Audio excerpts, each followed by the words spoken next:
नमस्कार साथियों, welcome to world of wheels. रफ्तार की दुनिया में आपका स्वागत है। जैसा कि हम वीडियोस में देखते हैं, जब भी किसी भी कार, स्कूटर या किसी व्हीकल का रिव्यू देखते हैं, हमें जब वो नया परचेज़ करना होता है तो नई चीज़ें तो सभी को आकर्षित करती हैं। बट अगर मैं इन्फॉर्मेटिव कहूँ, अगर कोई व्हीकल अभी लॉन्च हुआ है और उसका कोई वीडियो बना है तो वो मेरे हिसाब से वो इतना इन्फॉर्मेटिव नहीं होता जितना इन्फॉर्मेटिव वीडियो हमारे लिए लॉन्ग टर्म रिव्यू वाला होता है।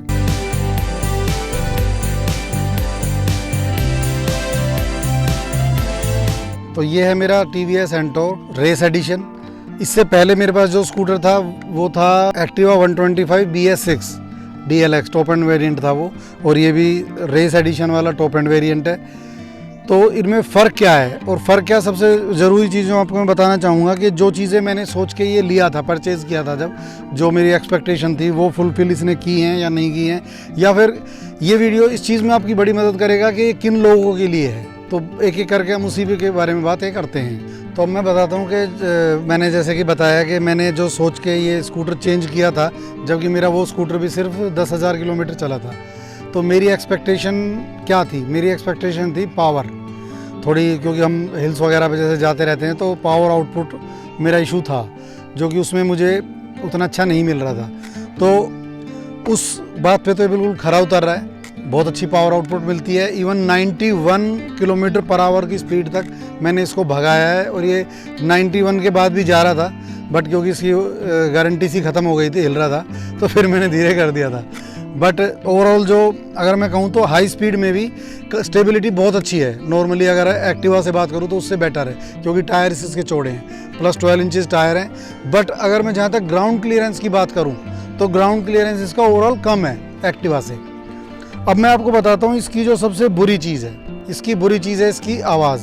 मेरे लिए हो सकता है कुछ चीज़ों को, कुछ जो यंगस्टर्स हैं या नए बच्चे हैं, उन्हें इसकी आवाज़ बहुत पसंद आती है। जहाँ तक कि इसकी जो एक आवाज़ है साइलेंसर की जो इंजन की आवाज़ है, जो बीट है, वो तो बहुत अच्छी है, वो प्योर है। बट उसके साथ होता क्या है, जब धचकियाँ आती है ना, तो धचकियों में इसका स्टैंड भी आवाज़ करता है, और उसका वो अभी सर्विस पे मैंने बताया था तो उसका कोई इलाज नहीं है। तो अब या तो आप बीच वाला जो बड़ा स्टैंड है वो निकलवा दो, वो पॉसिबल नहीं है, वरना टक टक टक टक वो आवाज़ आती है। तो जब हम हाई स्पीड में काफ़ी देर तक चलते हैं ना, अगर आप एक साइलेंट स्कूटर खरीद चाहते हैं कि साइलेंट और स्मूथ हो, तो स्मूथ तो है बट साइलेंट बिल्कुल नहीं है, तो वहाँ पर आप निराश होंगे। तो वो फिर आप एंटोर ना देखें। और होता क्या है, जैसा कि इंजन और लुक्स ही सब कुछ नहीं होते, बहुत छोटी छोटी चीज़ें भी बड़ी मैटर करती हैं और बड़ी यूटिलिटी की चीज़ें होती हैं। अब जैसे मैं ब्रेक का लॉक होता है, ये जो इससे क्या होता है कि अगर जैसे अभी ये ढलान पे खड़ा है तो ये हिलेगा नहीं।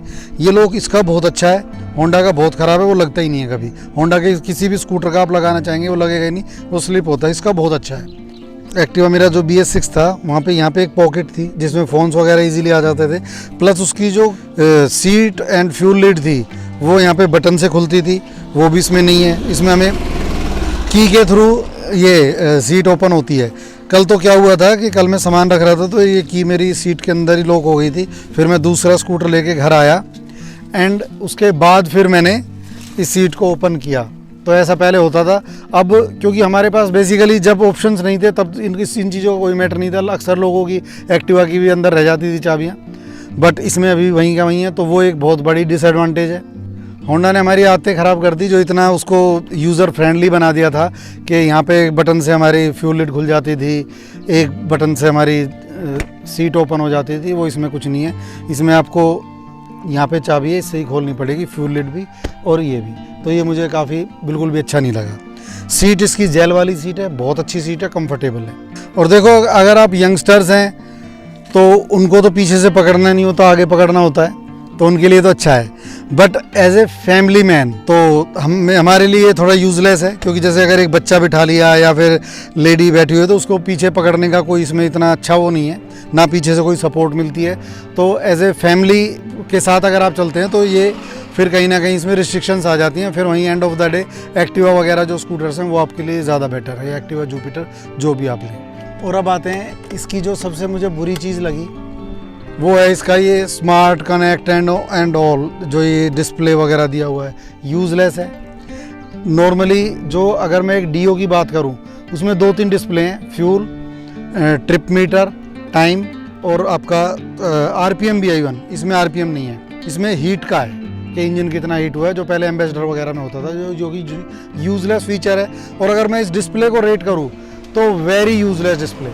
अगर आप 1.25 लाख रुपए, 1,15,000 रुपये का स्कूटर सेल आउट कर रहे हो और आप डिस्प्ले कनेक्टिविटी की बात जहाँ तक ये लोग करते हैं कि ब्लूटूथ कनेक्टिविटी, बेसिकली इसमें कोई स्पीकर तो लगे नहीं हुए कि भाई आप इसमें ब्लूटूथ से स्पीकर सुन लोगे, या इसमें आपको मैप दिखाई देगा, गूगल मैप, कुछ नहीं दिखना। ये बस कनेक्ट हो जाएगा गूगल मैप से, आपके कानों में आवाज़ आती रहेगी, ये जगह आ गई, वो जगह आ गई। वो तो आप अपने फ़ोन को वैसे भी कनेक्ट कर सकते हो, वो आपको बताएगा। जैसे एथर वगैरह में है कि यहाँ पे पूरा मैप आता है, तो वो है यूज़फुल। अदरवाइज जो ये अगर इसका ये जो बखान कर रहे हैं कि कनेक्टिविटी और स्मार्ट, कुछ नहीं है, वर्स्ट है, ये यूज़लेस है। ये देखिए इसका डिस्प्ले, ये है हीट, इंजन हीट, जैसे पहले एम्बेसडर मीटर आते थे ना डीजल वाली में, उस तरह की। ये फ्यूल ट्रिप, और इसमें आता है, देखो बहुत सारे वो आते हैं, लैप 1, लैप 2, लैप 3 जो होते हैं रेसेस में। अभी इंडिया में कौन रेस लगा रहा है सड़कों पे, और वो लैप काउंट करोगे आप तो ओवरऑल फुल्ली यूजलेस, मेरा जो रिव्यू है। बाकी आपके ऊपर है, अगर आप यंगस्टर हैं, नए बच्चे हैं, तो आपको मे भी पसंद आए ये चीज़ें। और जैसा कि इसके टायर्स हैं, टायर्स की जो इसके थिकनेस ज़्यादा है, उस वजह से ग्रिपिंग स्कूटर की बहुत अच्छी है। सस्पेंशन की मैं बात करूँ तो सस्पेंशन सॉफ्ट है और काफ़ी स्मूथ है, सस्पेंशन में कोई दिक्कत नहीं है। बट हाँ, आवाज़ बहुत ज़्यादा तेज़ करता है। आवाज़ के, अगर आपको एक स्मूथ स्कूटर चाहिए, अगेन मैं वही कहूँगा, स्मूथ स्कूटर चाहिए तो वो ये नहीं है, चलने में स्मूथ है। बट कहीं ना कहीं होता क्या है, जैसे जब हम होंडा का कोई भी व्हीकल चलाते हैं तो उसमें होता क्या है, जैसे जैसे आप रेस देते हैं ना, उतनी उसकी स्पीड बढ़ती है। इसमें क्या है कि बहुत ज़्यादा स्पीड आरपीएम पे जैसे इसका इंजन चल रहा हो, उस तरीके से ये कर रहा है, तो भगता है, नो डाउट ये काफ़ी अच्छा भगता है। बट उस रेस को लेने के लिए जितनी आवाज़ करता है वो थोड़ी ज़्यादा है। एंड अगेन मैं तो वही कहूँगा, क्योंकि पेट्रोल जैसा कि आज का रेट 103 रुपये लीटर था है, और आज मैंने फ्यूल डलाया तो क्योंकि इसमें था 2 पॉइंट इसमें थे, 400 रुपये का और डल गया, बट फिर भी अभी 1 पॉइंट इसका बचा हुआ है। तो मैंने 400 का बोला था, बट ये फुल हुआ नहीं है। तो एंड ऑफ द डे मैं तो यही कहूँगा कि नए पे आप जा रहे हो तो बेस्ट है कि एक अच्छे इलेक्ट्रिक स्कूटर का इंतज़ार करो। एथर या ओला लेते हो तो बहुत अच्छा है। अदरवाइज़ तो अभी बहुत कम स्कूटर्स ऐसे आए हैं जिनके बारे में हम कंसिडर कर सकते हैं, वो भी इस तरह के एरियाज़ में जैसा हम रहते हैं, क्योंकि यहाँ पे ना तो इतना कोई किसी भी तरह का इलेक्ट्रिक इंफ्रास्ट्रक्चर है। वो तो जहाँ तक कि अगर मैं कहूँ तो हमारे पूरे देश में कोई इंफ्रास्ट्रक्चर है ही नहीं इलेक्ट्रिक का, तो बट उसका हमें वेट करना चाहिए। और जहाँ तक पेट्रोल की बात है तो पेट्रोल से तो स्विच करना बहुत ज़रूरी है। और नेक्स्ट मेरा जो स्कूटर होगा वो इलेक्ट्रिक ही होगा, कम से कम मेरा मानना है कि ये मेरा लास्ट स्कूटर है पेट्रोल में। तो चलिए, ओवरऑल जो इस वीडियो का मेन निचोड़ रहा वो ये रहा कि स्कूटर, साइलेंट स्कूटर चाहिए तो आपके लिए नहीं है। माइलेज की बात मैं करूं तो माइलेज ये 35 to 40 के अराउंड मुझे अभी दे रहा है, क्योंकि 500 किलोमीटर चला है। माइलेज इसकी थोड़ी इम्प्रूव होगी, बट जैसा कि मेरा एक्टिवा BS6 था वो माइलेज भी बताता था कि क्या माइलेज ये दे रहा है, डिस्टेंस टू एम्प्टी, वो सब ये इसमें कोई फीचर नहीं है। इसलिए मैंने बोला ये जो डिस्प्ले दिया हुआ है, smart connectivity and all, useless है, बहुत बेकार है। आवाज़ बहुत ज़्यादा करता है, पिकअप बहुत अच्छा है, पिकअप चाहिए, स्टेबिलिटी अच्छी है। अगर आपको हाई स्पीड में स्कूटर चलाना है तो बहुत अच्छा है। 91 तक मैंने भगाया है, 95 तक भी मेरे ख्याल से जाएगा। तो अगर आप रेस के दीवाने हैं तो आप इसको कंसिडर कर सकते हैं। आवाज़ आपको इरिटेट नहीं करती है तो। और एक और चीज़ जो बहुत अच्छी मैं आपको बताता हूँ, जितने भी एंटॉर्क हैं उनमें ये जो रेस XP था, इसमें जो एक इन्होंने एक्स्ट्रा फंक्शन बताया था कि ये 9.4 bhp नॉर्मल एंटॉर्क देते हैं, और ये इसमें एक मोड दिया हुआ है, रेस और स्ट्रीट मोड। तो रेस मोड पे ये 10 bhp भी पार कर जाएगा। मैंने कई बार ट्राई किया कि इससे कुछ होगा, मुझे कुछ फील तो नहीं हुआ कि कहीं कुछ पावर में, आउटपुट में फ़र्क पड़ रहा है। तो अभी तक मुझे इसका कोई लगा नहीं है कि ये किसी काम की चीज़ है। ये जस्ट एक इन्होंने फीचर दे दिया है कि इससे ये होगा वो होगा, होता कुछ नहीं है, भगता उतना ही है।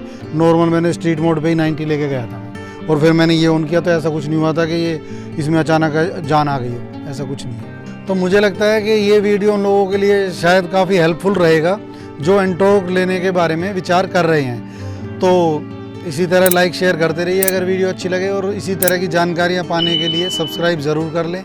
जय माँ गंगे, हर हर गंगे।